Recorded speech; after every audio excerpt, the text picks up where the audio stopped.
اللہ رب العزت نے ہر انسان کو 3 نعمتوں سے نوازا ہے. ایک انسان کا قلب، دوسرا انسان کا نفس اور تیسرا انسان کی عقل. 3 الگ الگ چیزیں ہیں. قرآن مجید میں، حدیث مبارکہ میں تینوں کا الگ الگ تذکرہ ہے. قلب جذبات کا مقام ہے. جذبات خوشی کے، غم کے، محبت کے، نفرت کے، سخاوت کے، بخیلی کے، یہ سب جذبات کا تعلق قلب کے ساتھ ہے. انسان کا نفس خواہشات کا مقام ہے. خواہشات جتنی بھی ہیں ان کا تعلق نفس کے ساتھ ہے، اچھی ہوں یا بری ہوں. اچھی خواہش، میں اللہ کا دوست بن جاؤں، تہجد گزار بن جاؤں، متقی بن جاؤں، مجھے جنت مل جائے، اللہ مجھ سے راضی ہو جائے. خواہش ہے مگر اچھی ہے، مستحسن ہے. اور بری خواہش، لوگ مجھے پہچانیں، میری مرضی چلے ہر کام میں. تو خواہش اچھی بھی ہوتی ہے، بری بھی ہوتی ہے. جذبات اچھے بھی ہوتے ہیں، برے بھی ہوتے ہیں. اور تیسری چیز ہے انسان کی عقل. عقل میتھ کو پروسیسر کی طرح ایک ایسا عضو ہے کہ اس کو جو جذبہ دے دو یا خیال دے دو وہ اس کو پروسیس کر دیتا ہے. وہ پروسیسر ہے، صرف اپنا کچھ نہیں. جیسی خواہش ہوگی ویسے خیالات پروسیس کرے گا، دل میں جیسا جذبہ ہوگا ویسی سوچ سوچے گا. تو وہ ان دونوں سے سگنل لے کے اس کو پروسیس کرتا رہتا ہے. چنانچہ نیکی ذہن میں ہوگی تو نیکی کے خیالات آتے رہیں گے، برائی ہوگی تو برے خیالات آتے رہیں گے. تو اصل جو نعمتیں بنی وہ 2 ہی ہیں، قلب ہے اور نفس ہے. اور انسان کی اصلاح کے 2 ہی طریقے ہیں، یا اس کا نفس سنور جائے یا اس کا قلب سنور جائے. اور دونوں کی دلیل قرآن پاک سے ہے. اس لیے تزکیہ نفس کا تذکرہ، قد افلح من تزکا. تحقیق فلاح پا گیا وہ جس نے اپنے آپ کو ستھرا کیا. یہ نفس کا تذکرہ ہے. وَنَفْسٍ وَمَا سَوَّاهَا فَأَلْهَمَهَا فُجُورَهَا وَتَقْوَاهَا قَدْ أَفْلَحَ مَنْ زَكَّاهَا. تو گویا نفس کا تزکیہ ہونے سے بھی بندہ سنور جاتا ہے. وَمَنْ تَزَكَّى فَإِنَّمَا يَتَزَكَّى لِنَفْسِهِ. جو ستھرا ہوا اپنے لیے ستھرا ہوا. تو یہ بھی ضروری ہے. اور دوسرا ہے قلب کا سنورنا، منور ہونا، ٹھیک ہونا، یہ بھی ضروری ہے. چنانچہ قرآن مجید میں بھی بہت ساری جگہوں پر قلب کے بارے میں فرمایا. افلا یتدبرون القرآن ام علی قلوب اقفالها. کیوں یہ قرآن مجید میں غور نہیں کرتے؟ کیا ان کے دلوں پہ تالے لگے ہوئے ہیں؟ تو دلوں کا تذکرہ حدیث پاک میں بہت وضاحت سے بتایا. ان فی الجسد بنی آدم لمضغہ اذا فسدت فسد الجسد كله واذا صلحت صلح الجسد كله الا وهي القلب. تو قلب کے سنورنے سے انسان کا سنورنا یہ بھی قرآن و حدیث سے ثابت ہے، اور نفس کے سنورنے سے انسان کا سنورنا یہ بھی قرآن و حدیث سے ثابت ہے. 2 ہی طریقے ہیں. اللہ رب العزت کی مشیت نے پسند کیا کہ انسان شروع سے نفس کا تزکیہ کریں، مجاہدہ کریں اور اللہ کا قرب پائیں. چنانچہ شروع سے لے کے تاریخ انسانیت کو پڑھ کے دیکھ لیں، نفس کے مجاہدے رہے. اس لیے کہ یہ نفس اللہ کا سب سے بڑا دشمن ہے. کائنات میں کسی بت کی اتنی پرستش نہیں کی گئی جتنی پرستش اس بت کی گئی ہے، نفس کے بت کی.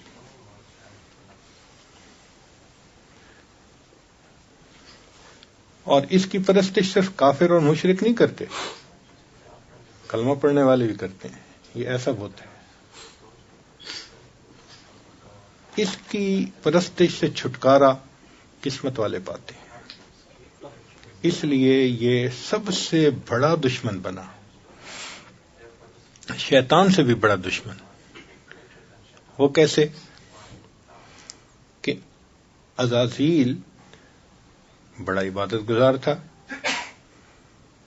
احادیث سے ثابت ہے کہ اس نے ہزاروں سال عبادت کی، چپے چپے پہ سجدے کیے، تبھی تو اونچا مقام ملا تھا.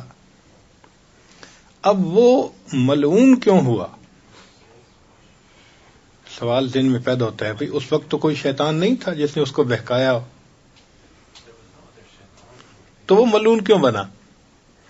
اس کو اس کے نفس نے ملعون بنایا. تو یہ نفس ایسا بدبخت ہے کہ یہ عزازیل کو شیطان بنا دیتا ہے. تو یہ شیطان کا بھی گرو گنٹھال سب سے بڑا. تو شیطان ہمارا دشمن، نفس اس سے بڑھ کر ہمارا دشمن. اس لیے ہمارے مشائخ فرماتے ہیں کہ اے دوست، تو نفس کو پالنے میں لگا ہوا ہے اور نفس تجھے جہنم میں دھکا دینے میں لگا ہوا ہے. تو نفس کی اصلاح یہ شروع سے تاریخ انسانیت میں موجود ہے. چنانچہ اس کے لیے بڑی مجاہدے کیے جاتے تھے. اللہ کو راضی کرنے کے لیے اس کو مشقت میں ڈالا جاتا تھا. آپ بنی اسرائیل کی تاریخ پڑھ کے دیکھ لیں، ان کے ہاں راہب ہوتے تھے. یہ کون لوگ تھے؟ اچھے لوگ تھے، اپنے وقت کے عبادت گزار تھے، نیکوکار تھے. 70 سال عبادت میں، 400 سال عبادت میں کوئی آسان کام ہے؟ 400 سال. اور اللہ خود فرماتے ہیں ذالک بانہم منہم قسیسین و رہبان. دیکھا، اچھے لوگ تھے نا. تو وہ اللہ سے محبت کرنے والے تھے، اور ان کی انڈرسٹینڈنگ یہ تھی کہ نفس کو پامال کرو. چنانچہ وہ کم کھاتے تھے، کم پیتے تھے، کم سوتے تھے. ایک کمرہ عبادت کا بنا کے اس کو صومعہ کہتے تھے، بس اس کے اندر رہتے تھے. ان کو مخلوق سے کوئی واسطہ نہیں تھا، شادی بھی نہیں کرتے تھے کہ یہ بھی رکاوٹ نہ بنے. اب یوں دنیا سے منہ موڑ کے اللہ کو چاہنا کوئی آسان کام ہے؟ کر کے دیکھیں نا ذرا. ایک ہفتہ نہیں گزار پائیں گے ہم. ہمارا تو ایک دن فون واپس لے لیا جائے نا تو شاید زندگی مشکل ہو جائے. تو آخر وہ تنہائی میں، خلوت میں، اللہ کی یاد میں بیٹھتے تھے نا، سجدوں میں رہتے تھے. بخاری شریف کی روایت ہے، ایک عابد نے کئی 100 سال عبادت کی اور اس نے دعا مانگی کہ اللہ جب میری موت آئے تو سجدے میں آئے، اور اس کو سجدے میں ہی موت آئی. پہاڑ کی چوٹی پہ اس کی قبر بنی. تو اس کا مطلب یہ کہ یہ وہ لوگ تھے جو واقعی اللہ کے عاشق تھے، اللہ کو ٹوٹ کے چاہتے تھے. سب خواہشات چھوڑ دی تھی انہوں نے.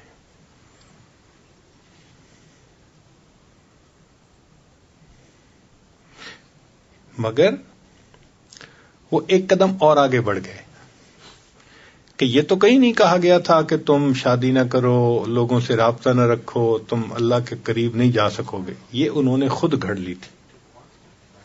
یعنی نفس کا مجاہدہ تو شروع سے کہا گیا تھا، مگر اس مجاہدے میں اتنا آگے بڑھ جانا کہ بالکل ہی بے تعلق ہو جانا، یہ والرہبانیۃ نبتدعوھا، یہ بدعت تھی جو انہوں نے بنا لی تھی، مگر محبت میں کیا تھا. حکم نہیں تھا ان کو کہ تم ایسے رہو، حکم نہیں تھا کہ شادی کرنے سے اللہ کا قرب نہیں ملے گا. یہ انہوں نے محبت میں، کیونکہ جب علم نہ ہونا تو عشق بدعت سکھاتا ہے، اور عشق نہ ہو تو علم عجب اور تکبر میں ڈال دیتا ہے. یہ دونوں لازم و ملزوم ہیں ایک دوسرے کے لیے. تو بنی اسرائیل کی تاریخ سے پتہ چلتا ہے. چنانچہ نبی علیہ السلام دنیا میں تشریف لائے، آپ صلی اللہ علیہ وسلم نے صحابہ کو تعلیم دی. چنانچہ مدینہ طیبہ جب نبی علیہ السلام تشریف لائے تو پہلا خطبہ جو دیا اس میں فرمایا کہ احب اللہ بکل قلوبکم، کہ تم اللہ کو پورے دل سے محبت کرو. یہ مدینے کا پہلا خطبہ ہے جو نبی علیہ السلام نے دیا. اللہ سے پورے دل سے محبت کرو. نبی علیہ السلام نے میسج دیا کہ دیکھو دل ایک ہے اور ایک ہی کے لیے ہے. ما جعل اللہ لرجل من قلبین فی جوفہ، کسی کے سینے میں اللہ نے دو دل نہیں بنائے، ایک رحمان کو دے دے، ایک نفس اور شیطان کو دے دے. تو دل ایک ہے اور ایک ہی کے لیے. چنانچہ صحابہ رضی اللہ عنہم کا پورا دل اللہ کے لیے تھا. یہیں پہ فرق ہے. ہم نے کلمہ بھی پڑھا، ہم مسلمان بھی کہلائے، ہم نمازیں بھی پڑھتے ہیں، لیکن پورا دل اللہ کو ابھی نہیں دیا.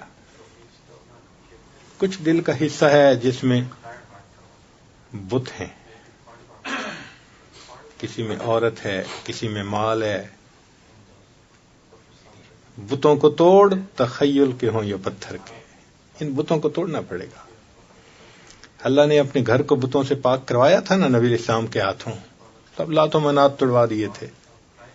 ہمیں بھی لات و منات توڑنے کا حکم ہے کہ ایک ایسا وقت زندگی میں آئے کہ ہم کہیں اللہ ترکت اللات والعزی جمیعا، سب لات و منات کو چھوڑ دیا میں نے، بس سارا دل آپ کے لیے. اور تصوف کی پوری محنت کا مقصد یہی ہے کہ پورا دل اللہ کو ہم دے دیں، ماں سوا کی محبت نہ رہے اس میں.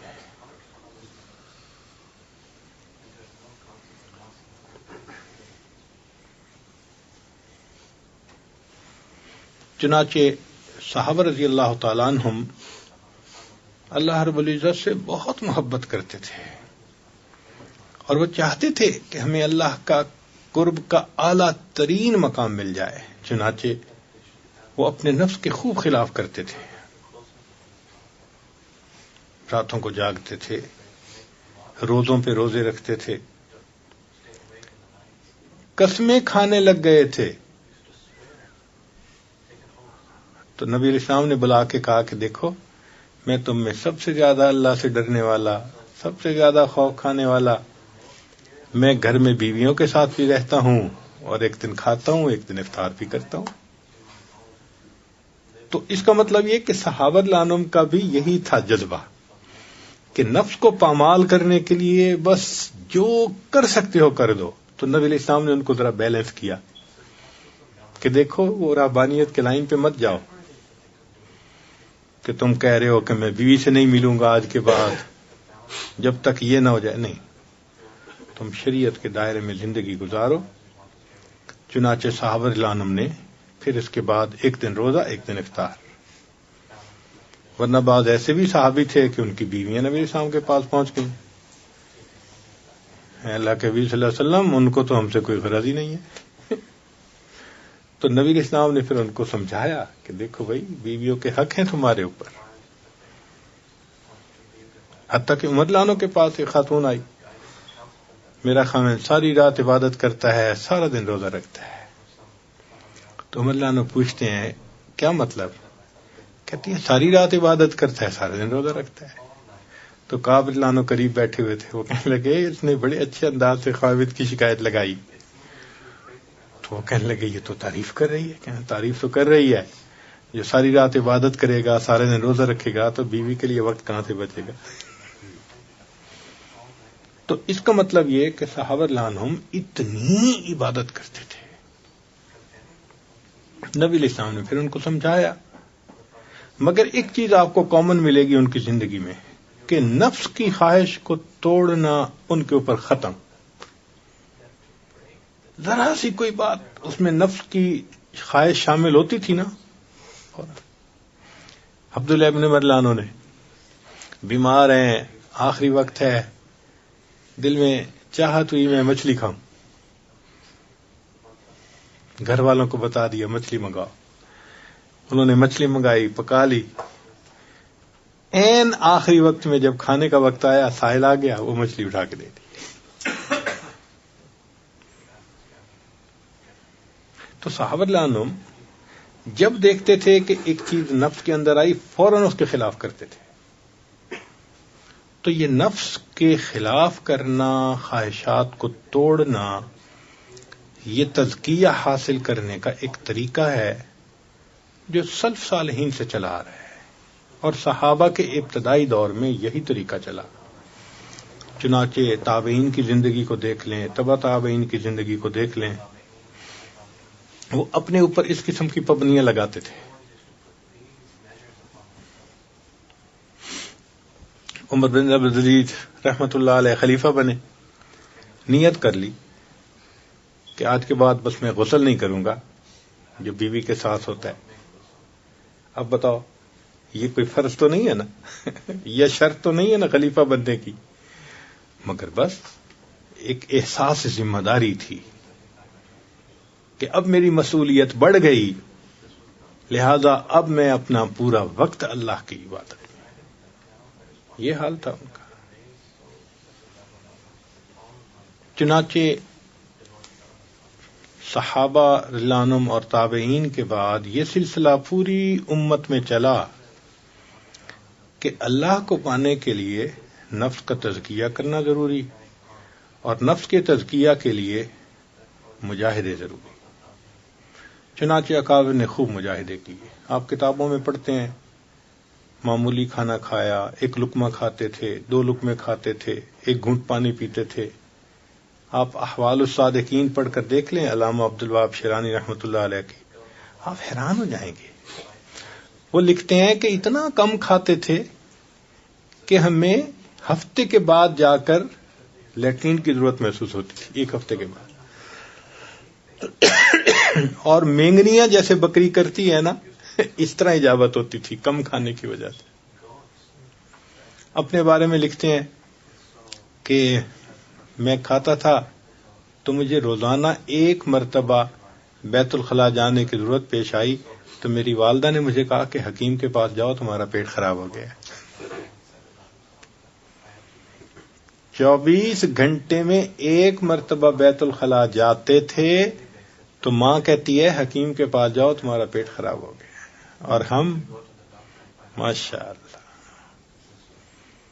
نمازیں جتنی ہیں اس سے بھی زیادہ مرتبہ ہیں. بیت اللہ 5 مرتبہ، بیت الخلاء 7 مرتبہ.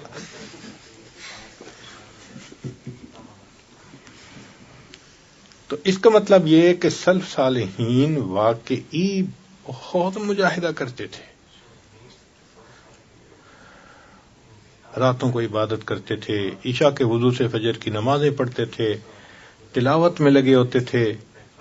ایک کامن سی چیز تھی رات کو جاگنا، ایک عام چیز تھی. جو کہا جاتا ہے نا کہ مدینہ طیبہ میں اگر کوئی جاتا تم شہد کے مکھیوں کے بھن بھنانے کی آواز آتی ہے، اس لیے کہ زندہ شہر تھا، زندہ لوگ تھے.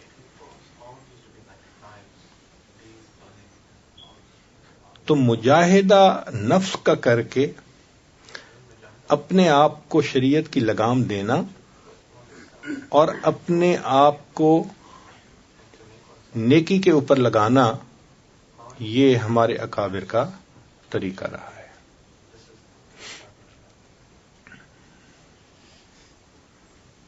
وقت کے ساتھ ساتھ ہمتیں کمزور ہوتی گئیں، قوا کمزور ہو گئے. تو علماء امت، مشائخ امت نے محسوس کیا کہ اب لوگوں میں وہ ہمت نہیں رہی.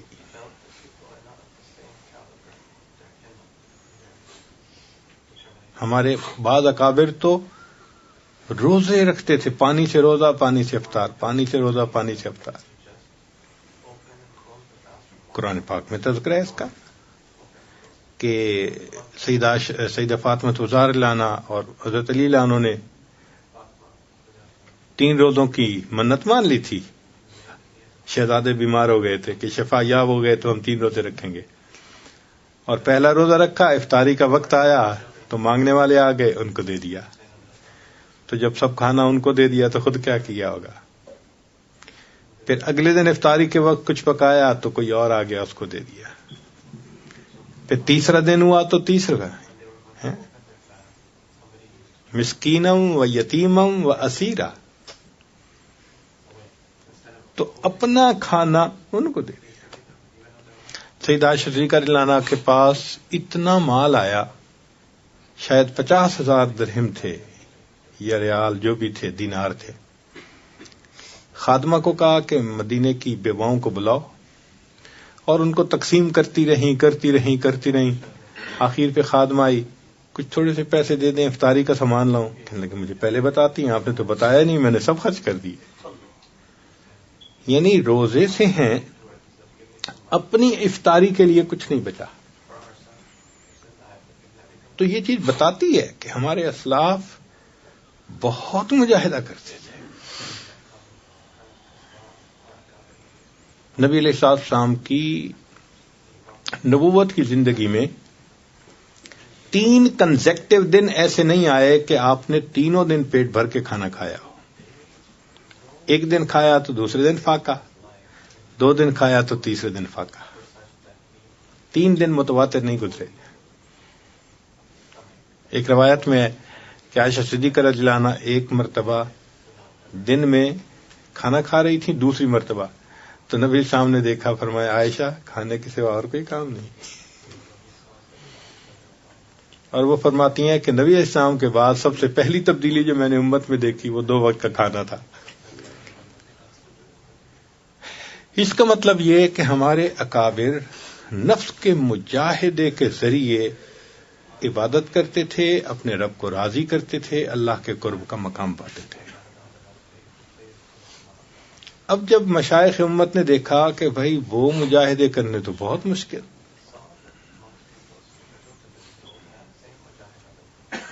تو انہوں نے اللہ سے دعا مانگی، اللہ کمزور ہیں تو ان پر رحمت فرما دے اور آسانی کا کوئی معاملہ فرما دے. چنانچہ حضرت خواجہ بہاؤالدین نقشبند بخاری رحمۃ اللہ علیہ کی دعا اللہ کے ہاں قبول ہوئی، اور رب کریم نے ان کو ایک طریقہ ایسا واضح فرمایا جس میں نفس کے بہت مجاہدے نہیں ہیں. نفس کے بہت مجاہدے نہیں ہیں، آسان طریقہ ہے، کمزوروں کا طریقہ. وہ کیا ہے؟ وہ ہے کثرت ذکر اور اتباع سنت کے ذریعے سے اللہ کا قرب پانا. چنانچہ ہمارے مشائخ نقشبند نے لکھا ہے کہ پہلے سلوک متقدمین کے سلوک ہیں، چشتیہ، قادریہ، سہروردیہ. یہ حضرت علی رضی اللہ عنہ سے چلے، حسن بصری رحمۃ اللہ علیہ سے آگے بڑھے، اور امت کے پہلے حصے میں خوب اس کے ذریعے سے اللہ نے اپنے بندوں کو اعلی درجات سے نوازا. یہ جو نقشبندی سلوک ہے یہ متاخرین کا سلوک کہلاتا ہے، آخر پہ کمزوروں کا سلوک ہے.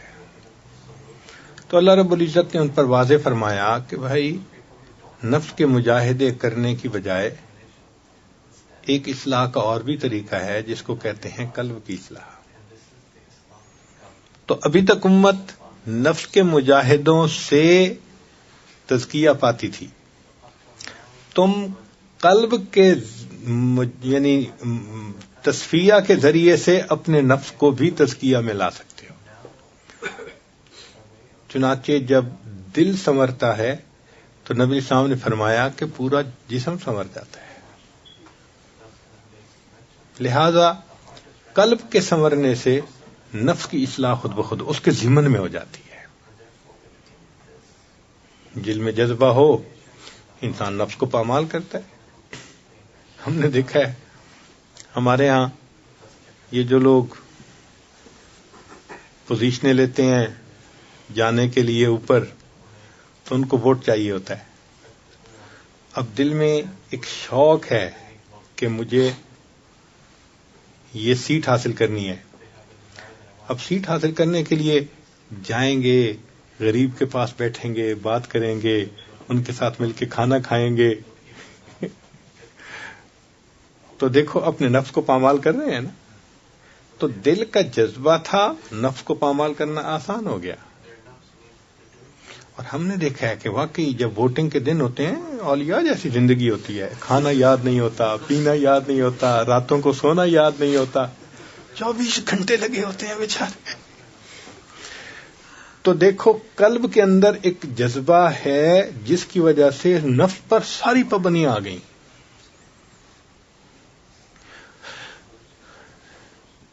تو یہ جو متاخرین کا سلوک ہے, اس متاخرین کے سلوک میں قلب پر محنت کی جاتی ہے اور نفس اس کے ضمن میں خود بخود پامال ہو جاتا ہے. محبت چیز ہی ایسی ہے کہ محبوب کی خاطر سب کچھ قربان کر دینا آسان ہو جاتا ہے. چنانچہ دوسرے مشائخ نے فرمایا کہ ہم مجاہدہ نفس کے ذریعے سے سلوک طے کرواتے ہیں. ہمارے مشائخ نقشبند نے کہا کہ ہم اتباع سنت کے ذریعے سے سلوک طے کرواتے ہیں. تو اس سلسلہ میں کثرت ذکر اور اتباع سنت یہ دو بنیادی چیزیں ہیں, یہ دو پر ہیں, یوں سمجھ لیں. ان پروں سے بندہ اڑتا ہے. چنانچہ ہمارے مشائخ کی کتابوں میں یہ بات آپ کو بہت کثرت سے ملے گی کہ ہمارے سلوک کی بنیاد 3 چیزوں پہ ہے: کثرت ذکر, اتباع سنت, صحبت شیخ. تو صحبت شیخ تو یوں سمجھ لیں کہ سٹیئرنگ پہ جیسے کوئی بیٹھا ہوا ڈائریکشن طے کر رہا ہوتا ہے, اور اصل پر تو 2 ہی ہیں, کثرت ذکر اور اتباع سنت. اب کثرت ذکر اور اتباع سنت میں وہ مجاہدہ کھانے پینے کا نہیں ہے جو پہلے تھا. نقشبند بخاری رحمۃ اللہ سے کسی نے پوچھا کہ حضرت میں کتنا کھاؤں؟ فرمایا بھائی اچھا کھا, کام اچھی طرح کر. اگر تم عبادت کرو تو پھر جو ضرورت ہے اس کے تحت تم کھاؤ, کیا معاملہ. جو جانور کام اچھا کرے تو مالک اس کو چارہ ڈالتے ہوئے پریشان تو نہیں نہ ہوتا. تو فرمایا تم اچھا کھاؤ, کام اچھی طرح کرو. اس لیے ہمارے ہاں مجاہدہ یہ ہے کہ ہر کام کو سنت کے مطابق کیا جائے, اور اگر غور کریں تو یہ سب سے بڑا مجاہدہ ہے. باجید بستامی رحمۃ اللہ علیہ فرماتے ہیں کہ میں نے 20 سال مجاہدہ کیا, ہر کام سنت کے مطابق کرنے سے بڑا مجاہدہ میں نے کوئی نہیں دیکھا. یہ کوئی آسان کام ہے. ایک شخص جنید بغدادی رحمۃ اللہ علیہ, یہ کوئی بزرگ تھے, ان کی صحبت میں 10 سال رہا. حضرت میں جاتا ہوں کسی اور کے پاس, اجازت دیں. کیوں؟ میں تو آیا تھا کرامت دیکھنے کے لیے, میں نے 10 سال میں کوئی کرامت ہی نہیں دیکھی. مان لیں کہ اچھا یہ بتاؤ کہ ان 10 سالوں میں کوئی عمل سنت کے خلاف دیکھا؟ کہا نہیں. اس سے بڑی کرامت اور کیا ہو سکتی ہے کہ 10 سال میں کوئی کام سنت کے خلاف ہی نہ ہو. تو یہ سب مجاہدوں سے بڑا مجاہدہ ہے اتباع سنت. اور یہ آسان ہو جاتا ہے جب انسان کثرت ذکر کرتا ہے. اس لیے قرآن مجید میں کثرت ذکر کا حکم, اذکروا اللہ ذکرا کثیرا والذاکرین اللہ کثیرا والذاکرات. ہماری جو بنیاد کمزور ہے نا, وہ یہ کہ ہم کثرت ذکر کرتے ہی نہیں ہیں. یہ 5 منٹ کا مراقبہ, 10 منٹ کا مراقبہ, یہ کیا بات ہوئی بھائی؟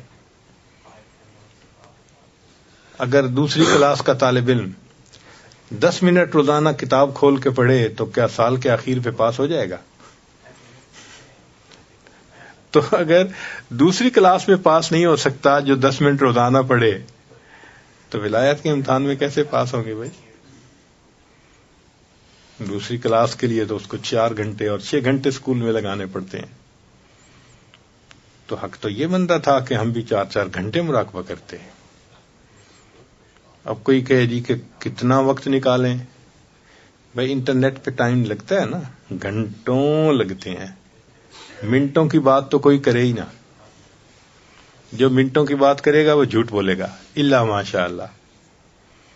اس مصیبت کو ایک دفعہ جس نے کھول لیا اس کے گھنٹہ گیا، پتہ بھی نہیں چلتا گھنٹہ لگنے کا. تو اگر سکرین کے سامنے گھنٹہ بیٹھ سکتے ہیں تو پھر مراقبے میں کیوں نہیں بیٹھ سکتے؟ تو حق تو یہ تھا کہ ہم گھنٹوں مراقبے کرتے ہیں، لیکن ہم نہیں کرتے.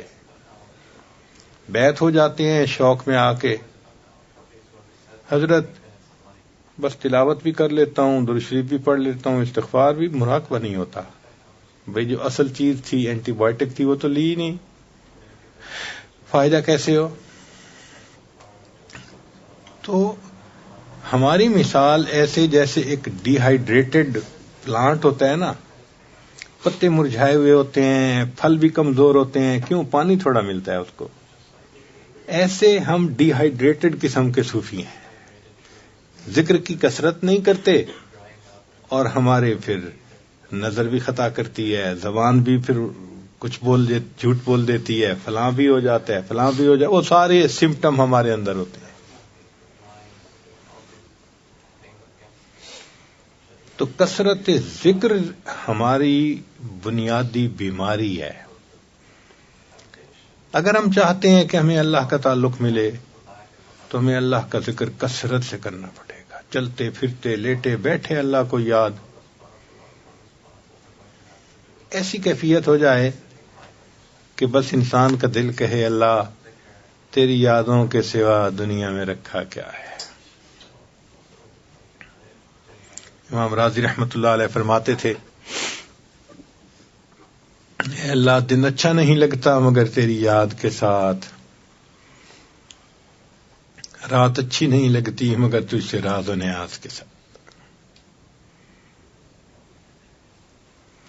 تو بنیادی کمی کوتاہی آج کے دور میں وہ ذکر کی کمی ہے. اور جو ذکر کم کریں وَلَا يَذْكُرُونَ اللَّهَ إِلَّا قَلِيلًا، ان کی علامت بتا دی، مذبذبین بین ذالک لا الہ الا ولا الہ. اور ہم بھی آج مذبذبی ہیں، نہ پورے دنیا دار ہیں نہ پورے دیندار ہیں. دنیا داروں کے مجمع میں جا کے بیٹھو تو وہ کہتے ہیں یہ مولوی کہاں سے آ گیا، جاؤ، وہ بھی بھگا دیتے ہیں. اور دینداروں کے مجمع میں آ کے بیٹھو تو اپنے گناہوں کو دیکھ کے لگتا ہے کہ ہم دینداروں کے مجمع بھی نہیں. واقعی صحیح بات ہے. ہمارے نفس کی حالت وہی ہے کہ دھوبی کا کتا، نہ گھر کا نہ گھاٹ کا، نہ ادھر ہے نہ ادھر ہے، نہ خدا ہی ملا نہ وصال صنم، نہ ادھر کے رہے نہ ادھر کے رہے. تو ہم اگر چاہتے ہیں کہ ہم بدلیں، اس کا طریقہ کثرت ذکر، اتباع سنت. اتباع سنت سے مراد یہ کہ ہر کام کو سنت کے مطابق کریں. کھانا پینا، لباس، معاملات، معاشرت، ہر کام بس سنت کے مطابق کرتے ہیں.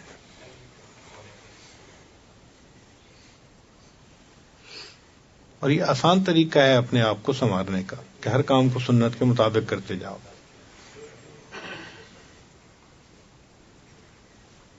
تو کثرت ذکر اور اتباع سنت سے یہ سلوک آسانی سے طے ہو جاتا ہے.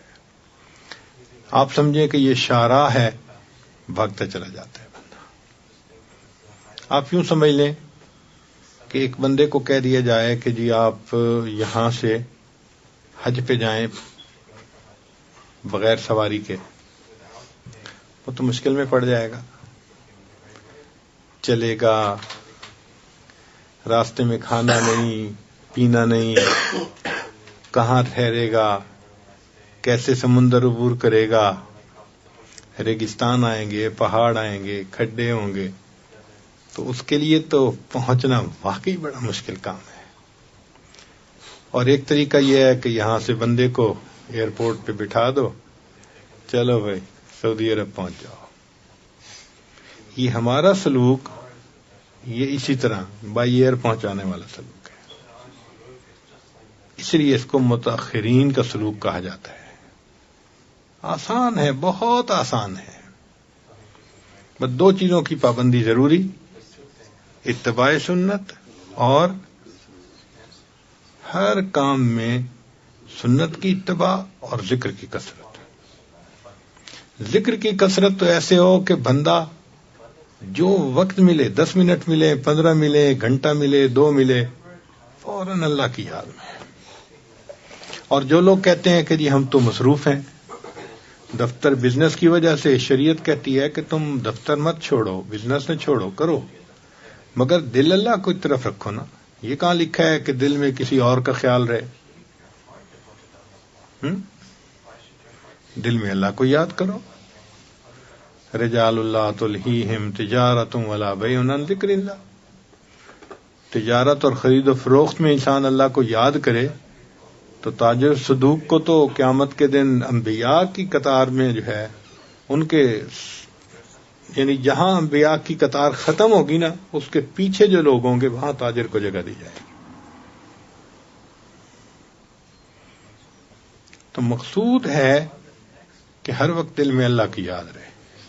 اور ہم نے تو دیکھا ہے اس کو کہ جب دل کہیں اٹک جاتا ہے نا، 24 گھنٹے اسی کی یاد۔ یہ نوجوان ساتھی، میں نے اپنے دوست یہ یونس صاحب کو کہا کہ یہ صوفی لوگ ہیں، آپ ذرا غور کرنا، جہاں ٹھہریں گے نا بھاگیں گے باہر۔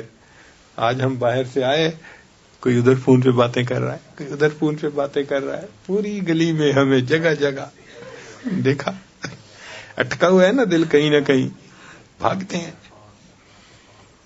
اور بعض نے تو پھر مجلس میں رنگ بند کی ہوتی ہے، وہ دل دھڑک رہا ہوتا ہے، وہ وائبریشن ہوتی ہے تو دل دھڑکتا ہے، وائبریشن ہوئی اس کو لے کے بھاگے، ہاتھ میں آ گیا میسج، آ گیا فون ہے۔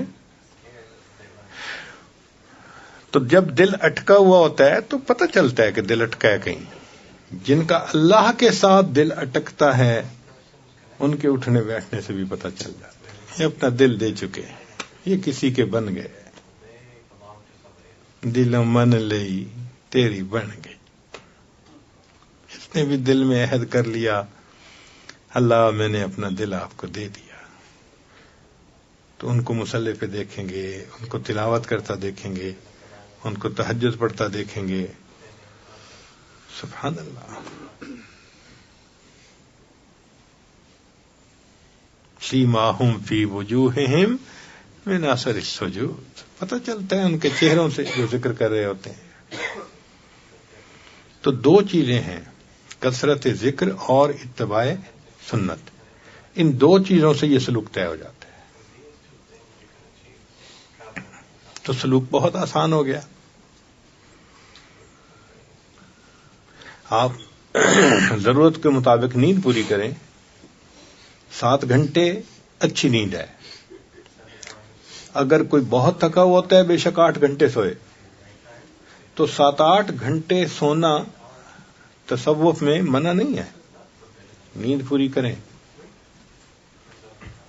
اور باقی 8 گھنٹے جو دفتر کے ہیں وہ بھی دفتر کا کام کریں، ہم اس سے بھی منع نہیں کرتے۔ لیکن وہ جو باقی 8 گھنٹے بچتے ہیں نا، اب ان میں بیوی بچوں کے ساتھ چلو آپ 2 گھنٹے گزار لیں گے، کوئی خرید و فروخت 1 گھنٹہ اور لگا لو، وہ جو 3-4 گھنٹے خبریں پڑھ رہا ہوں جی، اور خبروں پہ نام پہ ماشاءاللہ سکرینیں کھل رہی ہوتی ہیں، تقریر سن رہا ہوں، ماشاءاللہ شیطان بٹھاتا ہے ذرا تقریر سنتے ہیں فلاں کی، وہ تقریر سننے بیٹھتے ہیں، تصویر دیکھ کے ختم کرتے ہیں، تقریر سے تصویر پہ چلے جاتے ہیں، وہ تصویریں دیکھ رہے ہوتے ہیں بیٹھے ہوئے۔ یہ جو 3-4 گھنٹے ہر بندے کی زندگی میں آپشنل ہوتے ہیں نا، وہ فون پہ گزرتے ہیں، وہ ادھر گزرتے ہیں، وہ کسی اور کام میں گزرتے ہیں، اس کو مینیج کریں، بس اتنی سی بات ہے۔ اگر اس کو اچھی طرح مینیج کر لیں تو آپ کا سلوک طے ہو سکتا ہے آسانی سے، کسی کے لیے رکاوٹ نہیں ہے۔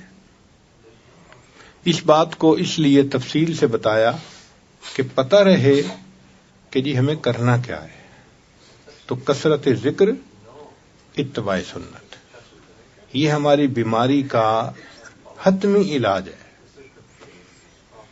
حتمی علاج ہے۔ اب ہمارا جو سلوک ہے اس کے بارے میں پچھلی 1-2 مجالس میں بھی تفصیل کہی گئی۔ یہ بات ذہن میں رکھیں کہ یہ جو سلوک ہے نا، یہ کوئی علم نہیں ہے کہ پڑھا دو تو سب کو پتہ چل جائے گا۔ یہ کیفیات کا نام ہے، اور کیفیات کرنے سے ملتی ہیں، سننے سے نہیں مل جاتی۔ اس لیے سلوک، راستہ طے کرنا پڑتا ہے۔ آپ یہاں سے بیٹھ کے تصور کر لیں مکہ مکرمہ کا، تو پہنچ تو نہیں نہ جاتے، طے کرنا پڑے گا نا۔ اسی طرح دل میں چاہتوں میں اللہ تعالیٰ تک پہنچ جاؤں تو پہنچ تو نہیں جائیں گے، اس کے لیے راستہ طے کرنا پڑے گا، محنت کرنی پڑے گی۔ اب اس کے لیے ہمارے مشائخ نے یہ بتلایا کہ دیکھو، چھت پہ جیسے بندہ چڑھنا چاہتا ہے نا، تو سیڑھیاں ہوتی ہیں، سیڑھیوں پہ چڑھتا جائے، چھت پہ چلا جاتا ہے۔ جو ماسٹر کی ڈگری کرنا چاہے تو 16 سال کا ایک سلیبس ہوتا ہے، ماسٹرز کر لیتا ہے۔ اسی طرح جو اللہ تعالی تک پہنچنا چاہے تو 35 اسباق ہیں، اگر وہ کر لے گا تو اللہ رب العزت کی معرفت نصیب ہو جائے گی۔ انہوں نے ہم پر یہ احسان کیا کہ اس کو کھول کھول کے بتا دیا۔ پہلے سبق پر تم یہ کرنا، یہ کیفیت ملے گی، یہ کرنا، یہ کیفیت ملے گی، یہ کرنا تو یہ کیفیت ملے گی۔ اب بتائیں کتنا آسان کر دیا انہوں نے راستے کو۔ اب ایک بندہ 2 سیڑھیاں چڑھ کے کھڑا ہی ہو جائے تو قصور کسی کا تو نہیں ہے نا، اپنا ہی قصور ہے۔ آج یہی ہے کہ 1 سبق کیا، 2 سبق کیا، اور 2 سبق کے بعد بس کھڑے ہوئے ہیں، اسی پہ سال گزر گیا، 2 سال گزر گئے۔ اچھا ایک بات بتائیں، اگر کوئی طالب علم تیسری کلاس میں 3 سال لگا دے، اسے پاس کہیں گے یا فیل کہیں گے؟ بولے، فیل کہیں گے۔ اب کسی بندے کو سبق میں 3 سال لگ جائیں تو کیا کہیں گے؟ فیل ہے بھائی، اور کیا۔ تو ہمیں آگے بڑھنا چاہیے، آگے بڑھنا چاہیے، کوشش کرنی چاہیے۔ اور اس میں رکاوٹ ہماری اپنی سستی کے سوا اور کچھ نہیں۔ حضرت خواجہ محمد معصوم رحمۃ اللہ علیہ فرماتے ہیں اپنے مکتوبات میں کہ ہمارے اس سلسلے میں محرومی نہیں ہے، در طریق ما محرومی نیست، در طریق ما محرومی نیست، اس طریقے میں محرومی نہیں ہے۔ وہ فرماتے ہیں کہ منزل تک پہنچنے میں سستی کے سوا اور کوئی رکاوٹ نہیں ہے۔ سالک کی اپنی سستی کے سوا کوئی رکاوٹ نہیں، خود ہی سست ہے۔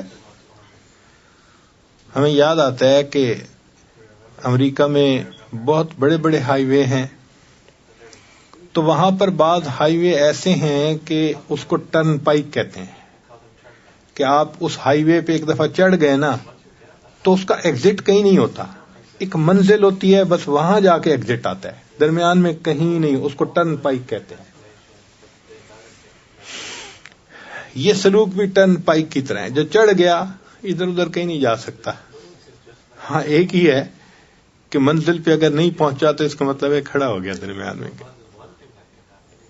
ورنہ آہستہ بھی چلتا رہے تو پہنچ ہی جائے گا نا منزل پہ۔ ہمارے اس طریق میں منزل تک پہنچنے میں کوئی رکاوٹ نہیں ہے سوائے اپنی سستی کے۔ تو بھئی ہم سستی سے توبہ کریں، اور جن اعمال نے ہمیں سست بنایا ہوا ہے ان اعمال کو چھوڑیں، اور جہاں دل کو الجھایا ہوا ہے، اس دل کے ٹکڑے کئی ہوئے، کوئی یہاں گرا کوئی وہاں گرا۔ آج کل تو ٹکڑے بھی بہت ہوتے ہیں، اس پہ نظر پڑی تو ایک ٹکڑا اس کو دے دیا اس پہ نظر پڑی ٹکڑا اس کو دے دیا.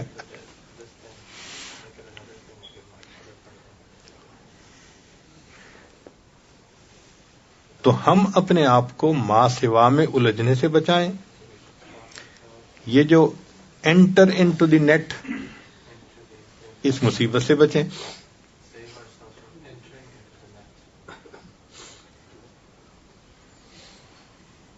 یہ بھی بڑی مصیبت ہے آج کل. اوف، اللہ اکبر کبیرہ.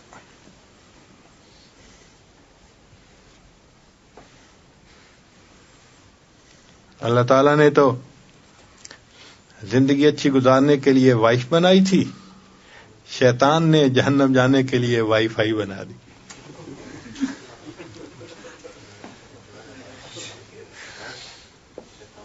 وہ بیچاری وائف کا بھی وقت وائی فائی کو چلا جاتا ہے.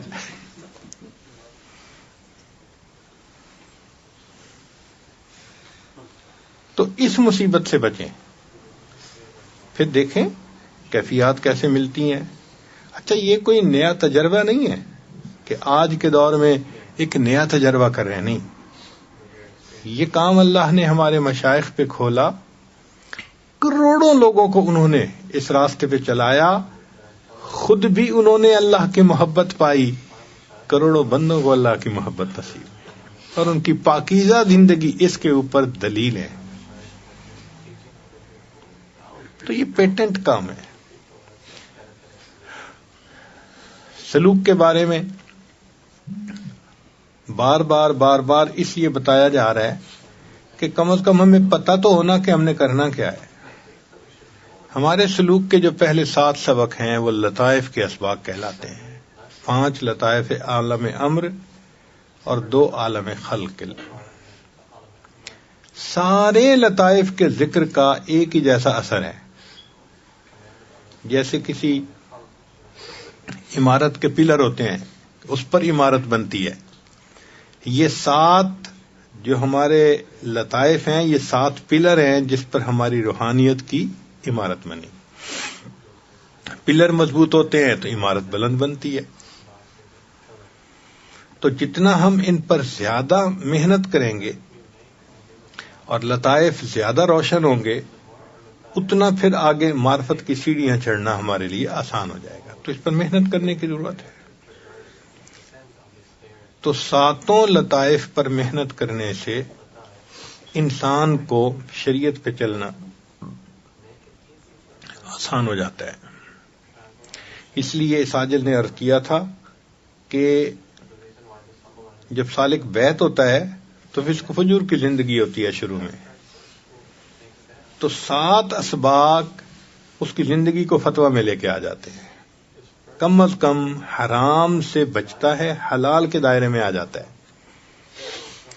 تو 7 اسباق سالک کو فسق و فجور سے بچا کر حلال کے دائرے میں لے آتے ہیں. تو یہ فتویٰ کے اندر زندگی آ جاتی ہے. پھر 7 کے بعد تحلیل کے اسباق ہیں. تحلیل کے اسباق لا الہ الا اللہ، چاہے سانس روک کر کریں چاہے زبان سے کریں. ان کی یہ برکت ہے کہ دل پہ جھاڑو پھر جاتے ہیں، تبتل مل جاتا ہے، انقطاع عن المخلوق، دل سے کسی کا تعلق رہتا ہی نہیں ہے. ہر ایک سے دل کٹ جاتا ہے، اللہ کے ساتھ جڑ جاتا ہے. تو یہ لا الہ الا اللہ جو ہے، یہ یوں سمجھیں کہ بالکل پالش کر دیتا ہے انسان کے دل کو. دیکھیں نا، ایک چیز کو پہلے صاف کرتے ہیں پھر پالش کرتے ہیں. تو ذکر نے صاف کر دیا اور تحلیل نے اس کو پالش کر دیا، چمکا دیا. اب ذرے کا نام و نشان ہی نہیں مٹی کے لیے. یہی کیفیت انسان کے سبق کی ہے. قرآن مجید کی آیت ہے وَاذْكُرِ اسْمَ رَبِّكَ، ذکر کر رب کے نام کا. اب کوئی ہم سے پوچھے جی تمہارے رب کا کیا نام ہے، تو ہم کیا بتائیں گے؟ اللہ. باقی تو صفاتی نام ہے نا، ذاتی نام جو ہے وہ تو اس میں جلالہ اللہ ہے نا. تو وَاذْكُرِ اسْمَ رَبِّكَ یعنی ذکر کر اللہ کے نام کا، رب کے نام کا. نتیجہ کیا نکلے گا؟ وَتَبَتَّلْ إِلَيْهِ تَبْتِيلًا، اور اس کی طرف تبتل اختیار کرو، مخلوق سے کٹو، اللہ سے جڑو۔ تو ذکر کو اس رتبے تک ہم نے پہنچانا ہے کہ مخلوق سے دل کٹ جائے، اللہ سے دل جڑ جائے۔ مخلوق سے دل کٹ جائے اور اللہ سے دل، جب تک دل ما سوا میں پھنسا ہوا ہے اللہ کی معرفت اس پر حرام ہے۔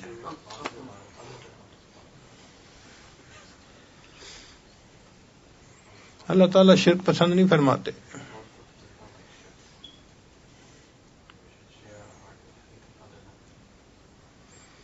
شرک پسند نہیں فرماتے۔ تھوڑا سا بھی دل میں کسی غیر کو جگہ دے دی ہوئی ہوگی نا، اللہ غنی ہے، کہتا ہے جاؤ جس کی محبت تم نے دل میں رکھی ہے اسی کو محبوب بناؤ۔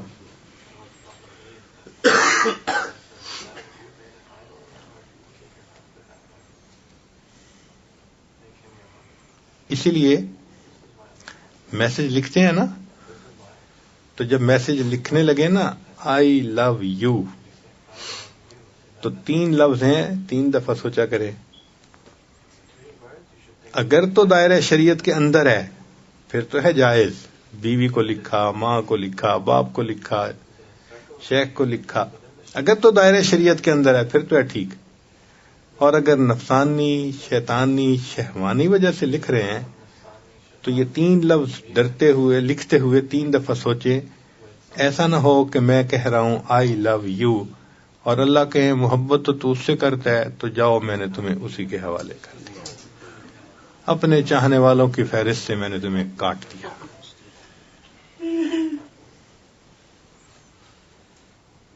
اس لیے یہ 3 لفظ لکھنا پہاڑ کی طرح بھاری ہونے چاہیے بندے پہ، سوچ کے لکھے۔ آئی لو یو کیوں لکھ رہا ہوں؟ نفس کی خاطر لکھ رہا ہوں۔ اگر نفس کی خاطر لکھا تو پھر اللہ کے چاہنے والوں میں سے نام کٹ سکتا ہے۔ اللہ بڑے غیور ہیں، بڑے غیور ہیں۔ ایک غیر چہرے پر محبت کی نظر سے 20 سال کے بعد قرآن پاک سینے سے نکال دیا گیا۔ یہ اللہ کی غیرت کا معاملہ ہے۔ نبی صاحب نے فرمایا انا اغیر الناس، انا اغیر ولد آدم واللہ اغیر منی، میں اولاد آدم میں سب سے زیادہ غیور ہوں، اللہ مجھ سے بھی زیادہ غیور ہے۔ تو اس لیے یہ جو ہے نا دل پھنس جانا کہیں، وہ تو رسی سے آپ نے کسی جانور کو باندھ دیا، وہ ہل ہی نہیں سکتا۔ اچھا آپ اگر کسی پرندے کو 20 فٹ دھاگے سے باندھ دیں تو وہ بیچارہ پرواز تو کرے گا مگر 20 فٹ سے اوپر جا ہی نہیں سکتا۔ ایسے ہی ہمارا حال ہوتا ہے، ہم نے دل ادھر ادھر کہیں اٹکایا ہوا ہوتا ہے، بس وہ ایک تھوڑی سی پرواز ہوتی ہے جو ہم کرتے ہیں ظاہر داری کی، اس سے اوپر جا ہی نہیں سکتے۔ گرفتاری سے کھلیں گے تو آزادی سے سفر طے کریں گے۔ اس لیے اس پہ محنت کرنے کی ضرورت ہے کہ دل کہیں نہ اٹکا ہوا ہو، کامل اللہ کو دینا ہے، پورا دل اللہ کو۔ محبوب حقیقی اللہ ہے، مشہود حقیقی اللہ ہے، مطلوب حقیقی اللہ ہے، خدا بندہ مقصود من تو ہی بھرس آئے۔ تو دل سے یہ آواز، اس کو کہتے ہیں باز گشت۔ دل سے آواز سنتے ہیں نا بندہ، اس کو باز گشت کہتے ہیں۔ تو ہمارے سلسلے میں باز گشت کیا ہے؟ خدا مندہ مقصود من تو ای ورث آئے، تو مارا محبت و معرفت ذوق شوق خود بھی دے۔ تو دل سے آواز آئے تیرے سوا محبوب حقیقی کوئی نہیں ہے، کوئی نہیں، تیرے سوا مقصود حقیقی کوئی نہیں ہے، کوئی نہیں۔ ایسی کیفیت دل کی ہو،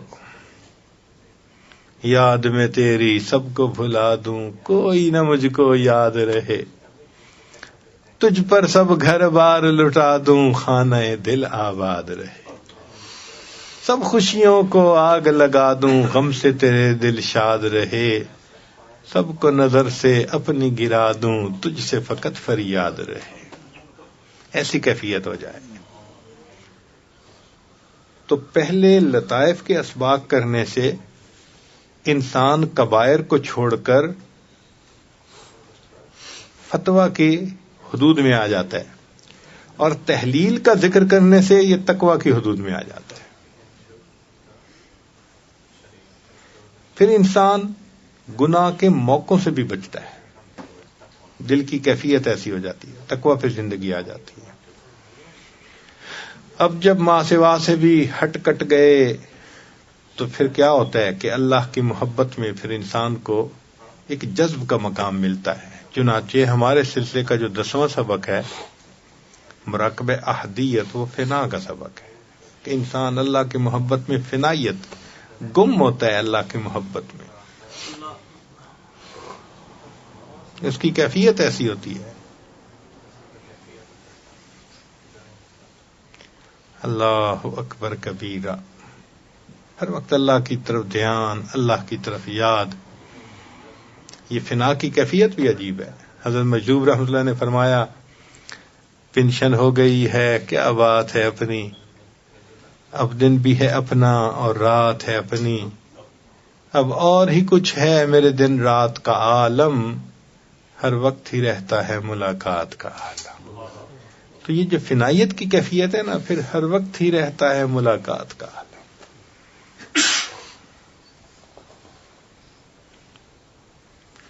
وہ زندگی کے لمحے کتنے اچھے ہوں گے کہ جس میں انسان کا دل ایک اللہ کی محبت سے بھرا ہوا.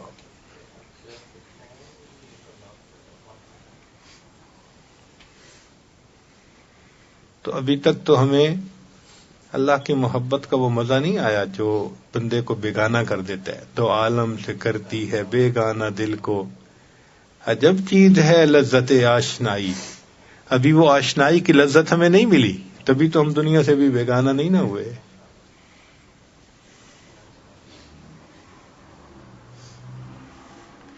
تو پہلے 10 سبق تک پہنچتے پہنچتے سالک کو اللہ کی محبت میں مستی کا مقام مل جاتا ہے، جذب کا مقام مل جاتا ہے، استغراق کی کیفیت. بس دل چاہتا ہے نہ کوئی مجھے چھیڑے، میں اللہ کی یاد میں بیٹھا رہوں، راتوں کو اللہ کی یاد، دن میں اللہ کی یاد.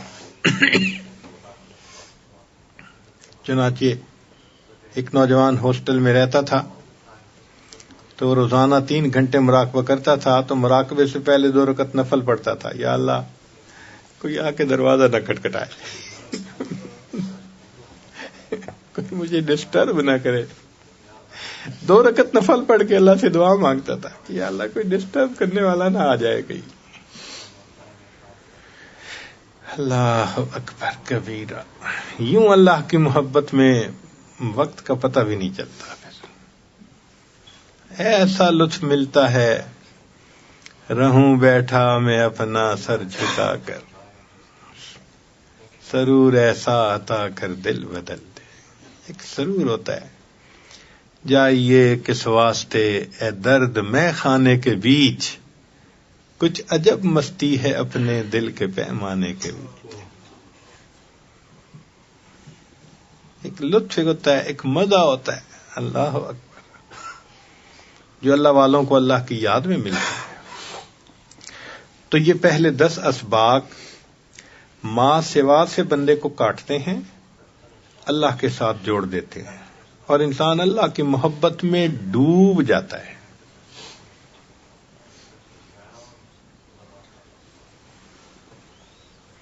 اگر یہ کیفیات نہیں تو پھر اسباق کو نئے سرے سے کرنا چاہیے. چنانچہ بعض اوقات جو مجازین ہیں وہ پوچھتے ہیں کہ ہمیں کیسے پتہ چلے کہ یہ اس کا سبق طے ہوا یا نہیں. بھائی آسان طریقہ، اگر بیعت ہونے کے بعد اس کے اندر شہوات میں کمی آئی، آنکھ کا پرہیز آ گیا، غیر محرم سے تعلق چھٹ گیا، شریعت کے اوپر آ گیا، ظاہر شریعت کے مطابق بن گیا، تو اس کا مطلب یہ ہے کہ اب اس کے اوپر لطیفہ قلب کا اثر ہو رہا ہے، شہوت ختم ہو رہی ہے. غصہ کم ہو گیا تو لطیفہ روح ہو گیا، بخل ختم ہو گیا تو لطیفہ سر، حرص اور حسد نکل گیا تو لطیفہ خفی، اور خود نمائی، خود پسندی، عجب، تکبر یہ نکل گیا تو لطیفہ اخفا. تو ان بیماریوں سے بھی اندازہ لگ سکتا ہے کہ شفا ہو رہی ہے. اور اصل یہ کہ دیکھیں کہ اب مخلوق سے کٹا ہے اور اللہ سے جڑا ہے یا نہیں جڑا. اگر اسی طرح انٹرنیٹ پہ بیٹھنا، میسیجز کرنا، فونیں کرنا اور انہی کاموں میں لگے رہنا، اس کا مطلب ہے کہ ابھی قلب نازیبا حرکتوں سے باز نہیں آیا، ابھی اس کو اللہ کی محبت کا مزہ نہیں آئے گا. جب تک قلب نازیبا حرکتوں سے باز نہ آئے، اللہ کی محبت کا مزہ اس پر حرام ہوتا ہے. تو دل کو غیر سے کاٹیے اور دل اللہ کا ہے، اللہ کو دیجیے. تو تحلیل اور مراقبہ احدیت کا سبق کرنے سے زندگی میں تقویٰ آ جاتا ہے اور زندگی میں ما سوا سے انقطاع آ جاتا ہے اور انسان کو اللہ کی محبت میں ایک استغراق کی کیفیت ہوتی ہے.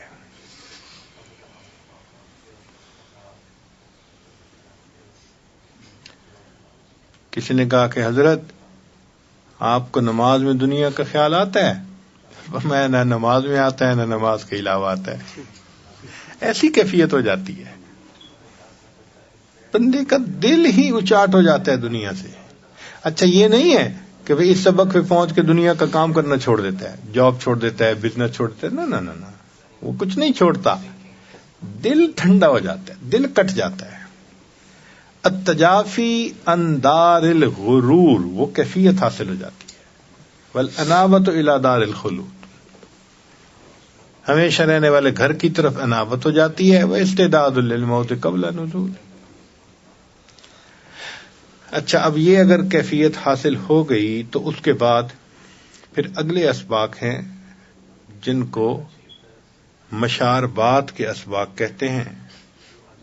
ان کے کرنے سے انسان کو اللہ پہ توکل، یقین کامل مل جاتا ہے. یہ لب لباب بتا رہا ہوں، ویسے تو ہر سبق کی اپنی اپنی تفصیل ہے، لیکن ایک لب لباب بتانا کہ اس پورے اسباق کا لب لباب یہ ہے اللہ کے ساتھ کامل یقین ہو جائے. اللہ تعالیٰ فعال لما یرید ہے، کائنات کا پورا نظام اللہ کے اذن سے چلتا ہے، بندے کو یقین ہو جاتا ہے. اس لیے ہر معاملے میں نظر اللہ پہ. وہ چاہتے ہیں تو عزت کے نقشوں میں سے ذلت نکال دیتے ہیں، وہ چاہتے ہیں تو ذلت کے نقشوں میں سے عزت نکال دیتے ہیں. تو جب اللہ پہ یقین ہو جاتا ہے تو پھر مخلوق سے شکوے ختم ہو جاتے ہیں. فلاں نے میرے بارے میں ایسے الفاظ کیوں کہے؟ اگر کہے اللہ نے کہلوائے. فلاں جی میری ٹانگیں کھینچ رہا ہے، وہ نہیں کھینچ رہا، اللہ کھینچوا رہے ہیں. اللہ پہ نظر تو کسی سے شکوہ ہی نہیں رہتا. پھر بندے کی ایسی کیفیت ہو جاتی ہے لِكَيْ لَا تَأْسَوْا عَلَىٰ مَا فَاتَكُمْ وَلَا تَفْرَحُوا بِمَا آتَاكُمْ. راضی برضا بندے کی کیفیت ہوتی ہے، وہ اپنی امور کو اللہ کے سپرد کر دیتا ہے، ہر معاملے میں اللہ پہ تو. پھر مخلوق کی مدح اور ذم برابر ہو جاتی ہے. کوئی دین کے معاملے میں ملامت کرے اس سے خفا نہیں ہوتا، اللہ اس سے کہلوا رہے. کوئی بہت تعریفیں کرے تو انسان ہوا میں نہیں اڑتا، اللہ اس سے کہلوا رہے. تو یہ یقین یہ ان اسباق میں آ کے ملتا ہے. اور ذہن میں رکھنا کہ جن کا یہ یقین جتنا پکا ہوگا اتنا نسبت کا کام ان سے زیادہ بہتر لیا جائے گا، کیونکہ یہ عقل کے ذریعے چلنے والی چیز نہیں ہے. آپ عقل سے ایک کام کو پھیلا سکتے ہیں. دیکھو دنیا میں کتنے کام ہیں جو پھیلے ہوئے ہیں، کتنی تحریکیں ہیں جو پھیلی ہوئی ہیں، مگر قبولیت تو نہیں ہے نا. تو عقل سے پھیلاؤ تو آ سکتا ہے، گہراؤ نہیں آئے گا.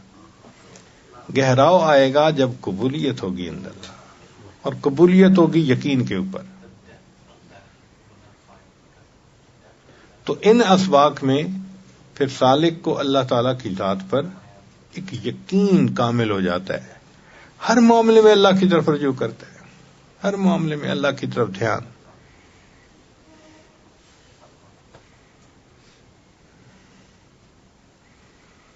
پھر اس کے بعد چند اسباق ہیں جن کو معیت اور اقربیت کے اسباق کہا جاتا ہے. ان اسباق میں جا کر پھر سالک کو اللہ تعالی کے ساتھ مقام احسان والی کیفیت مل جاتی ہے, معیت کی کیفیت مل جاتی ہے. تو بس 3-4 لفظ یاد رکھیں سلوک کا خلاصہ. لطائف کے اسباق سے زندگی فتویٰ میں آ جاتی ہے, تحلیل کے اسباق میں زندگی تقویٰ میں آ جاتی ہے, مشاربات کے اسباق پہ انسان میں توکل آ جاتا ہے, معیت کے اسباق میں انسان کو مقام احسان کی کیفیت مل جاتی ہے. اللہ کی معیت ہر وقت استحضار رہ جاتا ہے اس کا. ان تعبد اللہ کأنک تراہ, یہ کیفیت ہو جاتی ہے. ہمارے مشائخ نے کہا کہ ولایت کا سلوک یہاں تک طے ہو جاتا ہے, اس سے آگے بھی سلوک ہے. یہ تو 16 سبق ہوئے نا, 35 تک ہیں, مگر وہ کمالات کے سلوک ہیں. کمالات نبوت, کمالات رسالت, کمالات اولو العزم, مراقبہ حقائق کے ہیں, مراقبہ حقیقت قرآن, حقیقت صلاۃ, حقیقت کعبہ ربانی, وہ سب حقائق اور وہ اونچے اسباق ہیں. تو وہ تو بعد کی بات ہے نا. کم از کم ہر بندے کو یہ جو 15-16 سبق ہے یہاں تک تو پہنچنا چاہیے نا, تاکہ مقام احسان والی نماز پڑھنی نصیب ہو جائے. کب تک ہم بے دھیانی کی نمازیں پڑھتے رہیں گے, بے ذوق سجدے کرتے رہیں گے, بے سرور نمازیں پڑھتے رہیں گے. حضرت مجد علی ثانی رحمۃ اللہ نے اپنے مکتوبات میں ایک عجیب بات لکھی ہے. فرماتے ہیں کہ ہر مومن کو جنت میں اللہ تعالیٰ کا دیدار نصیب ہوگا, رویت باری تعالیٰ نصیب ہوگی, مگر جو رویت کی کیفیت جنت میں ہوگی وہ دنیا میں نماز کی کیفیت کے مطابق ہوگی. جو کیفیت دنیا میں نماز کی ہوگی ویسی کیفیت رویت کی ہوگی. پھر وہ اس کو ایکسپلین کرتے ہیں کہ جن لوگوں کو دنیا میں ماں سوا کے خیال کے بغیر نماز پڑھنی نصیب ہوگی, یکسوئی کے ساتھ, دھیان کے ساتھ, یہ وہ لوگ ہوں گے جن کو اللہ کا دیدار ہوگا بغیر کسی حائل اور پردے کے. اور جتنے دنیا میں نماز پڑھتے ہوئے وساوس آئیں گے نا, اتنے پردے آتے جائیں گے. وساوس بھری نماز ہوگی تو پردوں کے ساتھ. اب ایک ہے پردوں میں سے دلہن کو دیکھنا, اور ایک ہے پردے کے بغیر دیکھنا. اب سوچئے کتنی بڑی نعمت سے محروم ہو جائیں گے اگر ہم نے اپنی نماز کو بغیر وساوس کے نہ حاصل کیا دنیا میں. اس لیے اس پر محنت کرنی بہت ضروری ہے تاکہ ہمیں بھی نماز مقام احسان والی ان تعبد اللہ کأنک تراہ یہ کیفیت نصیب ہو جائے. اللہ اکبر. امام ربانی مجدد رحمۃ اللہ ایک مکتوبات میں لکھتے ہیں, اگر نماز نہ ہوتی تو اس دنیا میں ہمیں محبوب کا وصل کون جو ہے وہ عطا کرتا. نماز ہی تو ہے. دنیا میں محبوب کے وصل کی ایک کیفیت ہو جاتی ہے, سامنے کھڑے ہیں.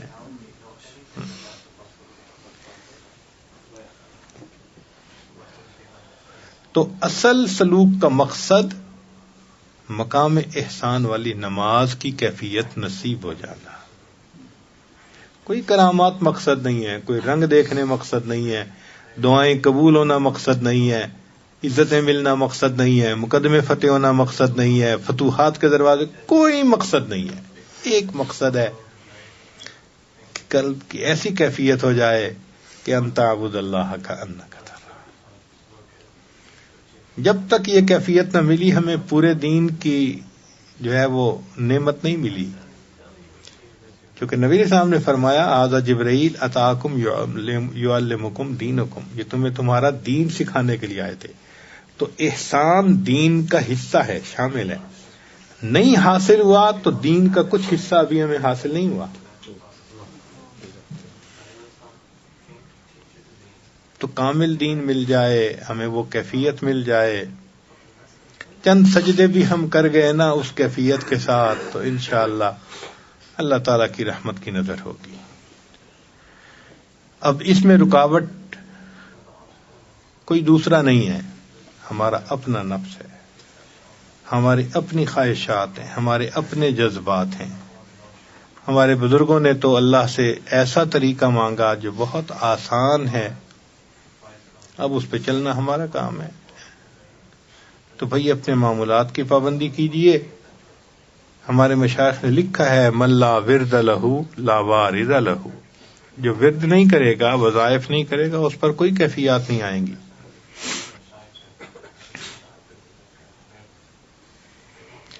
حضرت سید واسع شاہ رحمۃ اللہ علیہ ایک مرتبہ فرمانے لگے کہ ہمیں پتہ چل جاتا ہے کہ کون بندہ ذکر کرتا ہے کون نہیں کرتا. تو ہم ذہن میں سوچنے لگے کشف ہوتا ہوگا، مگر وہ بڑے صاحب کشف تھے، فوراً کہنے لگے یہ کشف نہیں ہوتا. تو میں نے کہا جی. فرمانے لگے دیکھو جو ذکر کرے گا یقیناً اس پر کیفیات ہوں گی، اور جس پر کیفیات ہوں گی وہ لازماً شیخ سے رابطہ کرے گا، وہ ڈھونڈے گا چاہے دنیا کے دوسرے کونے پہ ہے، اس کو تو پوچھنا ہے نا. اور جس کا رابطہ ہی نہیں ہوتا 6 مہینے، اس کا مطلب کرتا ہی کچھ نہیں ہے. اور واقعی ہم نے دیکھا کہ جو اذکار کرتے ہیں، مراقبہ کرتے ہیں، ان کی کیفیات ہوتی ہیں، وہ تو ڈھونڈتے ہیں، وہ تو جہاں بھی ہو ڈھونڈ نکالتے ہیں، پوچھتے ہیں حضرت مجھے اب کیا کرنا ہے. تو کیفیت ہوگی تو بندہ ڈھونڈے گا نا. وہی لطیفہ ہے کہ بہو کو امید تھی تو ولادت کے دن قریب تھے، تو وہ ساس کو کہنے لگی کہ اچھا اب میں سو رہی ہوں تو اگر ولادت کا مسئلہ قریب آئے تو مجھے جگا دینا. اس نے کہا میں تجھے نہیں جگاؤں گی، تو سارے محلے کو جگائے گی.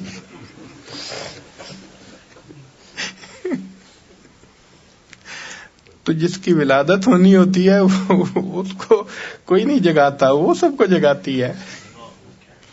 اسی طرح جو کیفیات بندے پہ آتی ہیں تو وہ تو شیخ کو بتائے بغیر رہ ہی نہیں سکتا، چاہے میسج کرے، چاہے خط لکھے، چاہے کسی طرح پہنچے، وہ پہنچ ہی کے رہے گا.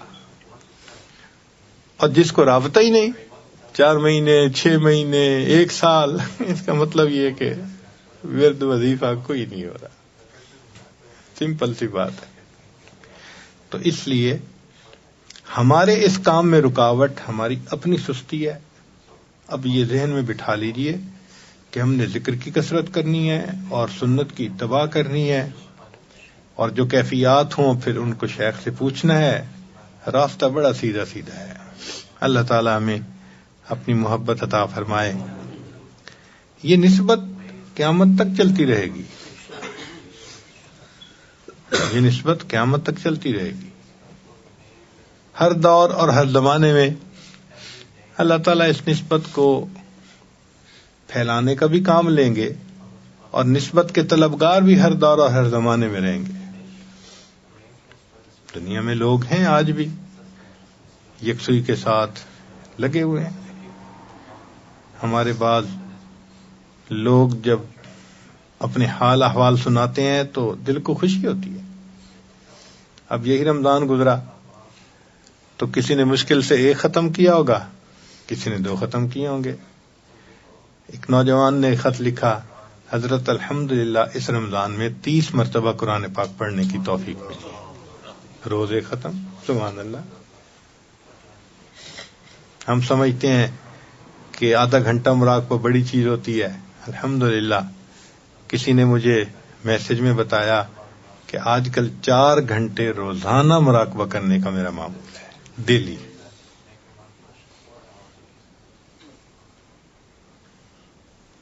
10,000 مرتبہ کلمہ طیبہ کا ذکر روزانہ کرنا معمول ہے. کسی کا 20,000 دفعہ معمول ہے، 30,000 مرتبہ. بلکہ ایک خاتون ہے اللہ کی بندی 40,000 مرتبہ روزانہ کا ذکر کرتی ہے. روزانہ کلمہ 40,000 مرتبہ. جو کرنے والے ہیں وہ کرتے ہیں، اپنے اوقات کو دین میں لگاتے ہیں.